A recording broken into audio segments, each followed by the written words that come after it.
Hey creative souls, writers, word witches, thank you so much for tuning in. I'm very happy that you're here. In this video, I will be talking about the new moon in Sagittarius and how it can benefit and influence your writing practice. For those of you who don't know me, my name's Johnny. I'm a retired adjunct writing professor, and I currently teach fiction writing and screenwriting to adults in custody. I call myself a word witch, and I believe I'm on this earth to heal the world through stories, whether it's the ones that I write and tell or the ones that I help you write and tell. Thank you so much for your likes, shares, and subscribes. My channel is slowly growing, and I appreciate it all so much, because it all helps me in my quest to create a community of like-minded creatives who embrace the power of story to heal. So let's talk about this new moon in Sag. Happens today. I'm recording this on the new moon on December 1st. On the Pacific coast where I am, it happens at 10 p.m. On the East Coast, it happens at 1 a.m. It's at 9 degrees Sag, so it's in the beginning stages of Sagittarius. It's a new moon in a fresh new placement. And of course, as always, new moons are about setting intentions. And it's about new beginnings. So what's new in your writing life, or what do you want to be new in your writing life? It will be a good time to jot down any new ideas you have and be super uber open to letting them unfold as they will, rather than trying to control and force them into some kind of preconceived idea that you have about the story, about a character. In my recent video about Mercury retrograde, also in Sag, which you can take a look at right here, or maybe it's over here, wherever it shows up, I talk about the juxtaposition between the feeling of being slowed down, even moving backward by Mercury retrograde, and how it's in fiery Sag and how to navigate all that. So take a look at that video. But this totally aligns with a new moon landing in a Mercury retrograde also. So how do you deal with this slowing down but beginning anew and moving forward with a lot of momentum, or the desire for momentum? Well, this is why I say jot down ideas now, and this is a really great time for that. Just let them filter in, make note of them, and maybe then let them sit until Mercury goes direct. So the day it officially goes direct is December 15th, but then there's that week or 2 weeks after where it needs some time to pick up speed and start to move fully forward again. Then go back to those ideas and see how they resonate. So I will say this new moon in Sag, in the middle of a Mercury retrograde, is a fabulous time to reassess about the future. So it's a good time for us to rethink plans about what we would like for ourselves in the future, and really think about how we're going about getting those things, because Sag is about adventure and new ideas. It's very optimistic also, so think really, really big. Write down your ideas and share them with people you trust, but only with people you trust. Don't waste them on naysayers or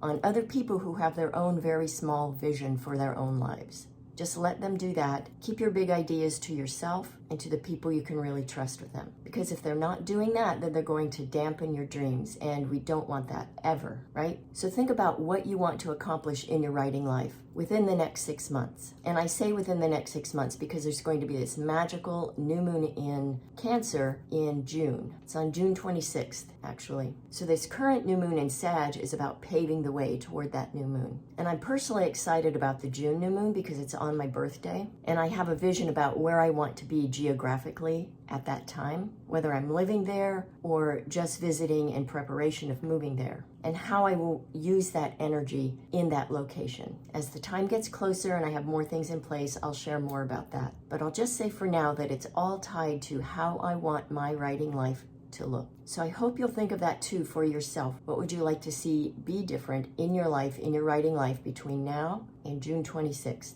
What do you want to have accomplished? And because it will be another new moon, it will be again about fresh starts and new beginnings. And of course, we'll have others in between. But this next 6-month stretch, really think about that. What can you wrap up by then and turn the page on? Maybe you'll finally finish the draft of your novel in progress. Maybe you'll finish your screenplay or a short story collection, and then follow that up in July with really beginning in earnest your agent search. Or maybe you will have looked ahead and you've booked yourself for a few writing conferences, even just one, so that you can start pitching to agents. Or you'll start looking into self-publishing. Maybe you'll start preparing your digital files so that you can create a profile and upload them to a print-on-demand platform. I'll make another video about all that in the future and talk about options and how all that works. along with the advantages and disadvantages of self-publishing. I checked in with Jimmy at the Tarot Ship here on YouTube, and I'll put a link to his channel in the description. And he says that this new moon is about travel as well. And as he says, this can be literal travel or it can be travel of the mind, which is fabulous for us writers. So where does your writer's mind want to take you?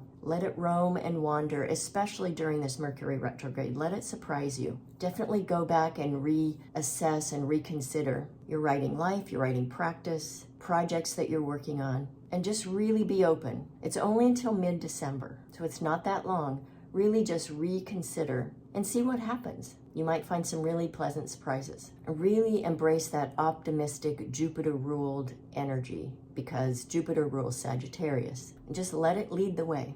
Be willing to take some risks while you think about the big picture of your writing life, not just for today, but for 6 months from now, and maybe even beyond. And when I say taking risks, I mean approaching your writing from a fun, expressive, joyous place, the way you approached new endeavors when you were a kid, before the world and shitty people planted seeds of doubt in your sweet little mind, before those voices that strive to stop you in your tracks or make you think too small took hold. The time now is perfect for you to kick those to the curb and let the fire of Sagittarius blaze a whole new trail for you. You may also find yourself connecting with people from the past. And I also talk about this in the Mercury retrograde video that I mentioned earlier. Only let the good ones in, the ones who you can trust to be supportive in your writing life and who will honor who you are as a person, people who will add something to your life. Avoid letting people in who caused you strife in the past. Keep them in the past, even if they say they've changed and that they're better now. And maybe they are, but it's all relative, because in the time that has passed, you have likely changed too.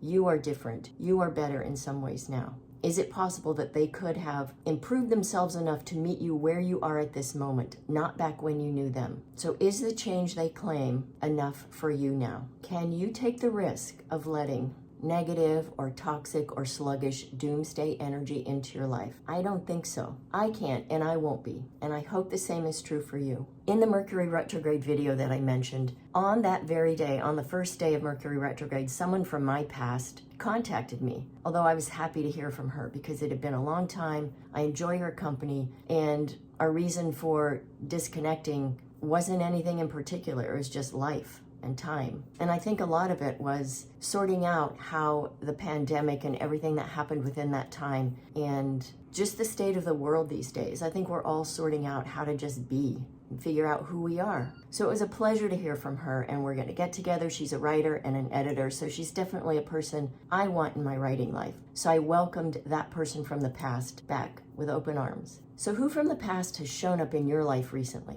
Was this a pleasant surprise and something that you want to nurture? Or was it an oh shit surprise? Think about this. What feeling did you get in your chest when you heard from that person, or in your solar plexus? That will clue you in, because your heart and your intuition know. And I know your intuition is up here, but the intuition informs the action we want to take in our solar plexus. So think about how you felt in your chest, solar plexus, gut area, if you heard from someone from your past recently. So lovely writer, make changes now based on where you want to be in 6 months. What do you want to have accomplished in your writing life by then? What good things for your writing life and your life in general, because it all impacts the other, do you want to have in place? What do you want to bring into being? Get really clear, set your intentions, write them down, put them on your calendar or in a notebook that you'll see all the time, put them on sticky notes, put them around your house, and tell people that you trust, because when we tell people, when we speak it out loud, there's a part of us that wants to fulfill that